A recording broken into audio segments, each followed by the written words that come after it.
Fort Worth. And 10-time Emmy winner joins us on 365 Sports with Paul Craig, and I'm David Smoak. And Newy joins us on many things, football, college, and pro. Newy, thank you so much for your time. How you been, man? Man, I am well. It is always great to talk to you and Paul as you guys do your thing, man. All right, Newy, well, let's start with this. There was a story, and it's been on and off. We'll start with SMU.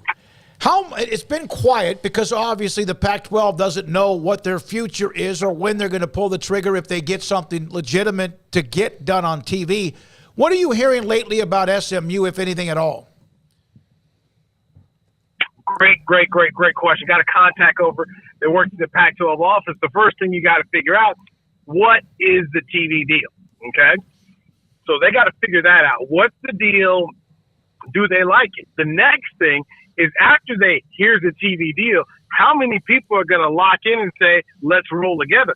I doubt they're going to be able to get a grant of rights if this TV deal isn't, up to bar where everybody says, okay, we'll stand together. So you've got to figure that part out. Who likes the deal? Who's all in, or at least will agree to stay together before you can invite anybody to come into the party. Mm-hmm. Newy, SMU obviously would be, ready to go. Any Power 5 league call them, no matter what. What point do they start to get antsy and worried that this may not happen for them? Man, they've been antsy since Southwest Conference broke up. Yeah. They've had the toughest time of when they have gotten into conferences. Those conferences have continued to change. You finally get in Conference USA, boom, it changes. Getting the American, boom, it changes. So if they get into the Pac-12, my question is, how much does that conference stay the same? You're already going to see UCLA and SC leave. Who else decides to leave? You hear Brett Yormark and the Pac-12 are trying to snatch teams like Colorado and the Arizona schools. What happens? So SMU can want to go to the Pac-12. My question is, what is going to be there after you finally get in the conference if that happens? Yeah, no, that's very fair. And, depending on the TV deal, it could be like 5 years. And all of a sudden you turn around and, boom, who the heck knows what anything looks like at this point.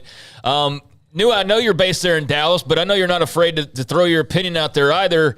Do you view SMU as just point blank a school that's ready to take that next step? Do you feel like everything's in place now for them, that if they were to make that move and not have to too much worry about what the future looks like, but just simply the move itself, do you think that they're equipped and ready to go should that call come as far as competing?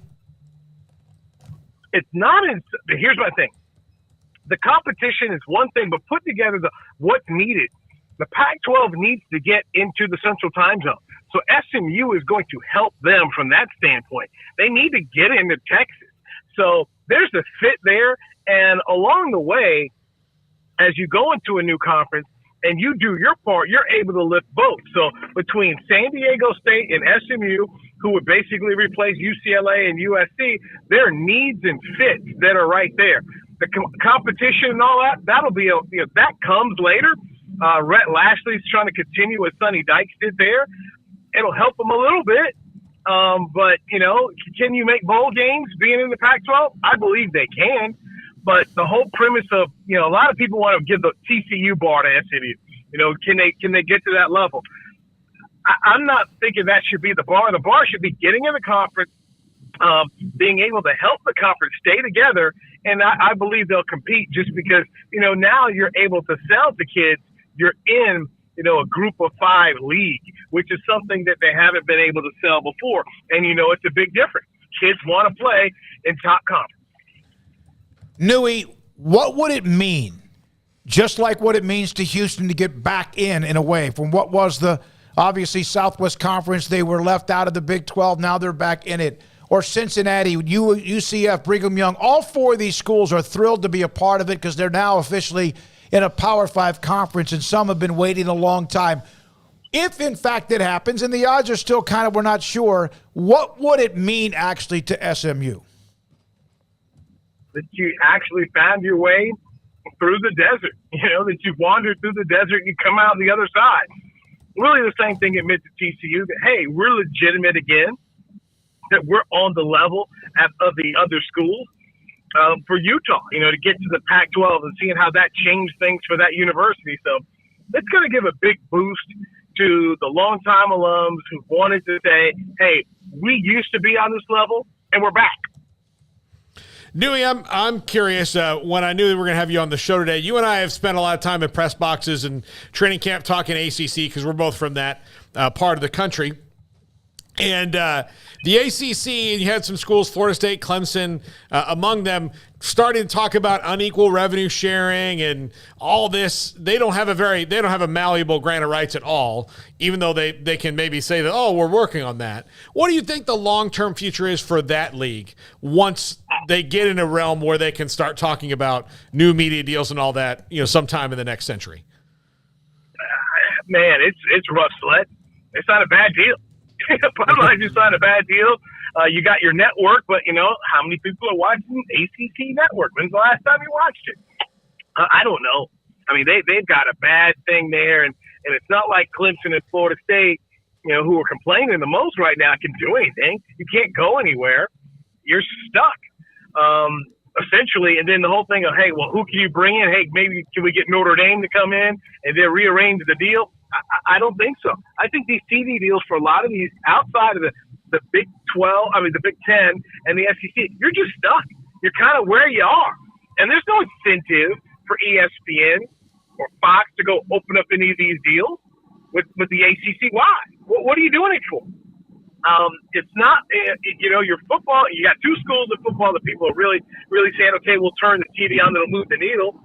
And your basketball league is still good, but hey, Roy Williams and Coach K aren't there anymore. So I don't know how the ACC is able to really generate anything else right now, because maybe try to merge with someone.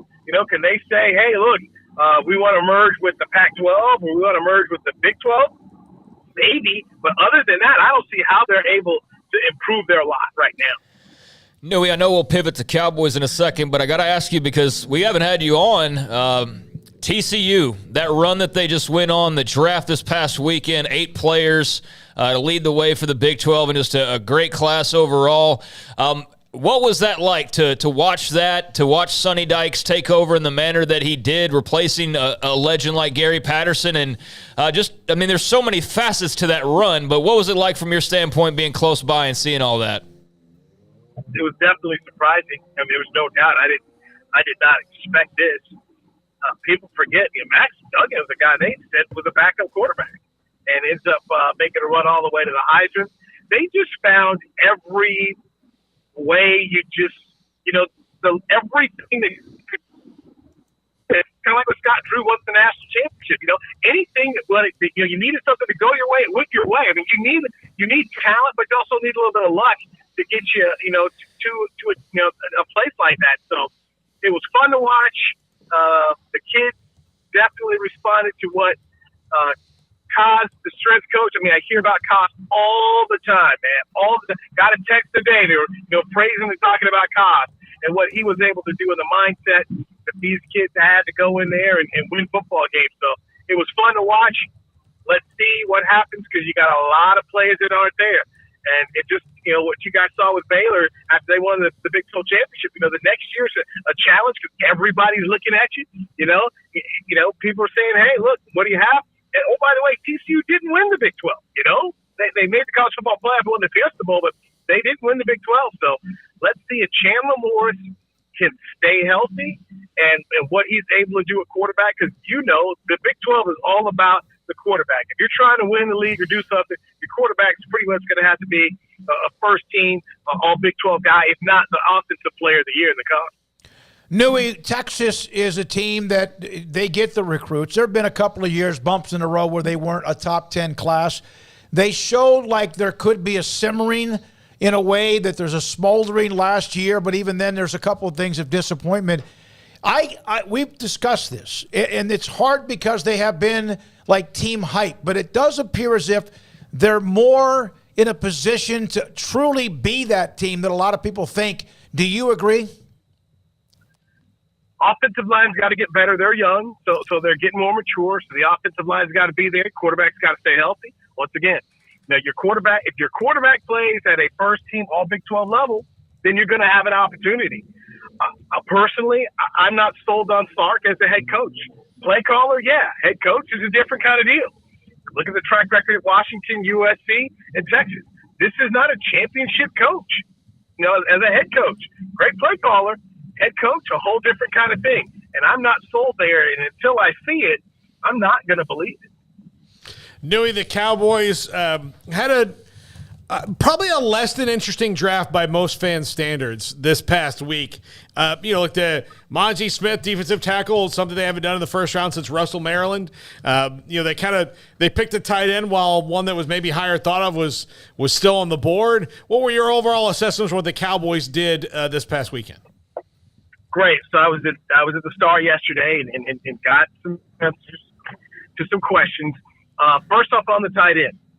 And I know that Brandon, being the GM of Buffalo, said we felt we had to jump Dallas to get Dalton Kincaid. Dalton Kincaid was not their number one tight end. Sam Laporte of Iowa was. So that was the conversation. It was about, hey, Sam was our number one tight end. Schoonmaker was number 4 on the list. So that's another reason why they went plugged in, because the other 3 guys were gone. As far as Mozzie goes, they have been looking at and talking about a tackle for the past 3 drafts. Last year was the big kid from Georgia, Davis, that Philadelphia got. They loved him, but they didn't want to risk the ammo to trade up for him, so they missed out on him. Year before, Kinlaw goes to the 49ers, Brown goes to the Carolina Panthers. So they've been looking up there. So this is a fit that's going to work for them. He'll be more of a nose guard. And this will allow Osa Odigizua to play more of the 3 technique. He'll be the guy that kind of gets the sacks. Big Mozzie's going to go ahead and take up spots. You look at the games that the Cowboys lost, teams ran successfully against them. I was up in Green Bay. Green Bay got him for 207 yards on the ground, and Aaron Rodgers threw 14 passes. 14 passes, and they won that game in overtime. And it was all about controlling the clock, keeping the defense on the field, keeping Dak Prescott and the offense off the field, beating the Cowboys. So getting Mozzie Smith was a big-time need.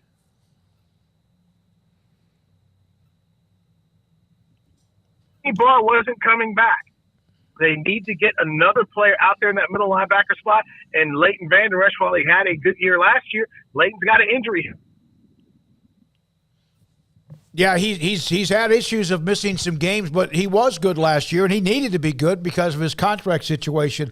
So linebacker that can help him drop down. Yeah, absolutely. So Newy, they have been drafting better. They're going to miss on some, and they had a pretty nice offseason with trades. How much better do you think the front office is, maybe perhaps the last 2 to 4 years, 5 years, than they were prior to that? Look, the last 10 years, I think they are tied with the 49ers for the most all-pros that have been drafted. They've had 18 guys, I want to say, that they've drafted overall the past 10 years that have become Pro Bowl players. Drafting isn't the problem. It's really not. They've drafted good football players. The problem has been, hey, you're in San Francisco. You got 3 minutes to go. You got the football to go down the field, do something, and they couldn't do anything with it.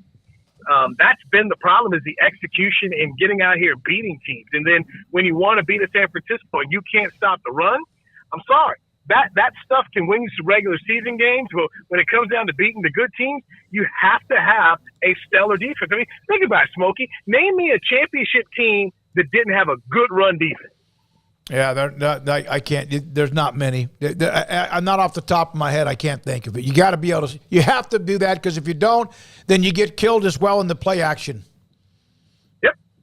Yep. I mean, it's like, as great as Andy Reid is for the Chiefs, I mean, the Chiefs had over 100 yards rushing in the Super Bowl. Isaiah Pacheco was really good, and even the Super Bowl before that, the other kid they rolled out there, he had over 100 yards in a game. So Andy's running and figuring out how to run when he needs to. And the Cowboys just couldn't stop it against the good teams. And to me, this is what was needed for them in order to get better. But the drafting, I mean, you can't really – I mean, look at last year, Tyler Smith. A lot of people are like, hey, who is this guy? Had the most holding calls in the game. I mean, the kid started every single game for them, and he's their left tackle of the future for the next 8 or 9 years. First-round pick before that was Micah Parsons. People are like, well, you don't draft a linebacker in the first round. Look how great Micah was. They don't have a problem drafting at all. It's the game day things in the playoffs that matter. Newy, we appreciate it, man. Have a great show tonight, a couple of them, and we appreciate your time. Look forward to seeing you again. Always great to talk to you and pull into the station right now. God bless you guys. Be well. Perfect Bye-bye. timing. Newy Scruggs, NBC5 in Dallas and Fort Worth, also was doing a national show for a long time on NBC Radio, and very